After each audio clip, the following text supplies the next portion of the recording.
सबसे पहले हम बात करेंगे कि पीसीओएस के साथ पेशेंट्स प्रेजेंट कैसे होते हैं, आपको कौन से प्रॉब्लम्स हों जो जबकि आपको अपनी डॉक्टर से रुजू करना चाहिए। सबसे पहला सिम्टम और सबसे कॉमन प्रॉब्लम जो पॉलीसिस्टिक ओवेरियन डिजीज़ के साथ आता है वो है मेंस्ट्रुअल इरेगुलरिटीज़। मेंस्ट्रुअल इरेगुलरिटीज़ में आपके पीरियड्स डिले हो सकते हैं, फ्रीक्वेंट हो सकते हैं, स्कैंटी हो सकते हैं या प्रोलॉन्ग हो सकते हैं।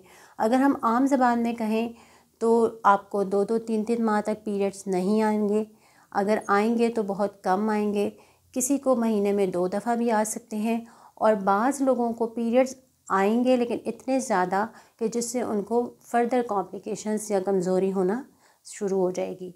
तो किसी भी किस्म की अगर आपके अंदर मेंस्ट्रुअल इरेगुलरिटीज़ हैं तो आप अपने डॉक्टर से फ़ौरन रुजू करें। दूसरा इम्पॉर्टेंट प्रेजेंटेशन जो हमारे पास है वो है वेट गेन और जो है डिफ़िकल्टी टू लूज़ वेट, यानी वो बच्चियाँ जिनका वज़न बढ़ रहा है या अगर वो अपना वज़न कंट्रोल करने की कोशिश कर रही हैं लेकिन बावजूद कोशिश के वज़न कम नहीं हो रहा, तो उन्हें भी अपने डॉक्टर से रुजू करना चाहिए कि आया उनके अंदर इंसुलिन रेजिस्टेंस का कोई प्रॉब्लम तो नहीं। तीसरी बड़ी वजह जो है जिससे पेशेंट प्रेजेंट होते हैं वो है हमारे जिस्म के अंदर, हमारी बॉडी के अंदर एंड्रोजन एक्सेस के साइंस आने लगे, यानी मर्दाना हार्मोन्स की ज़्यादती के। मैंने आपको लास्ट वीडियोस में भी बताया था कि मर्दाना हार्मोन ज़्यादा होने की वजह से या एंड्रोजन एक्सेस की वजह से क्या सिम्टम्स आते हैं जी। आपके चेहरे पे गैर ज़रूरी बाल आना शुरू हो जाते हैं, जैसे कि आपकी चिन पे, आपके चेहरे की साइड्स पे और उन जगहों पे जहाँ पर अमूमन औरतों के बाल नहीं होते, जैसे कि चेस्ट पर, पेट पर या कमर पर। सिमिलरली आपके स्कैल्प हेयर फॉल हो, यानी कि सर के बालों का कमज़ोर हो जाना और गिरना, ये भी पॉलीसिस्टिक ओवेरियन सिंड्रोम का एक प्रॉब्लम है जिससे लोग प्रेजेंट करते हैं। चेहरे पे दाने निकल आना जो कि मोटे और भद्दे लगने लगे और जिसके लिए लोग ज़्यादातर डर्माटोलॉजिस्ट से कंसर्न करते हैं। इसके डर्माटोलॉजिस्ट के साथ साथ आपको अपने गायनाकोलॉजिस्ट को भी दिखाना चाहिए।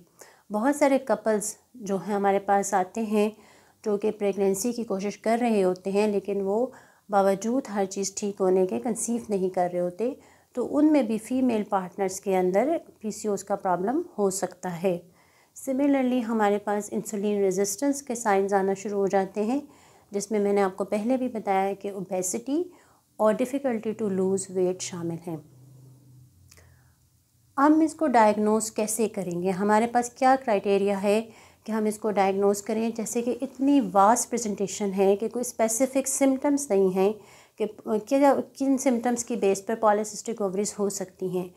हमारे पास डायग्नोसिस के लिए एक क्राइटेरिया होता है जिसमें 2 से 3 चीज़ें आती हैं कि अगर वो आपके अंदर मौजूद हैं तो आप पॉलीसिस्टिक ओवेरियन प्रॉब्लम से गुज़र रहे हैं। जिसमें सबसे पहले आ जाता है एनोव्यूलेशन। एनोव्यूलेशन का मतलब है कि आपके अंदर जो महीने में एक बार अंडा बनता है वो नहीं बन रहा। इसका हमें कैसे पता चलेगा? अगर आपके पीरियड्स मंथली साइकिल आपका इरेगुलर है, आपको हर महीने पीरियड्स नहीं आ रहे और डिले हो रहे हैं, तो इसका मतलब है कि आपके अंदर प्रॉपरली हर महीने अंडा नहीं बन रहा, आपकी ओवरीज प्रॉपर काम नहीं कर रही। दूसरा क्राइटेरिया जो है जो कि मैंने आपको बताया जो बहुत इम्पॉर्टेंट है वो है एंड्रोजन एक्सेस के साइंस, जैसे कि हर्सुटिज़म, चेहरे पे बालों का आ जाना, जिस्म के और हिस्सों पे गैर ज़रूरी बालों का आना या आपके सर के बालों का गिरना, इस तरह के साइंस हैं।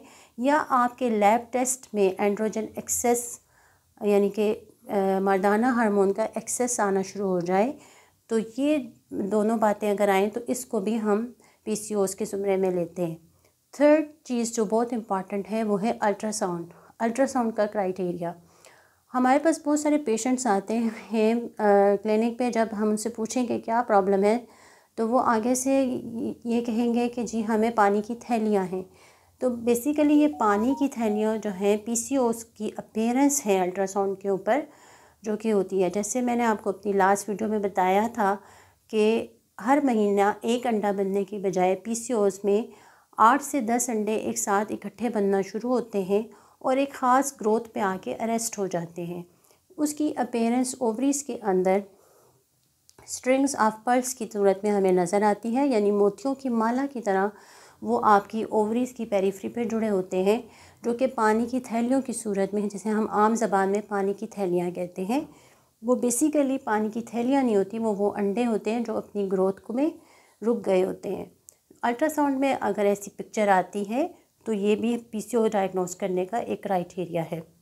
अब हम बात करेंगे कि वो क्या वजूहात हैं जिसकी वजह से पॉलीसिस्टिक ओवेरियन डिज़ीज़ का प्रॉब्लम होता है।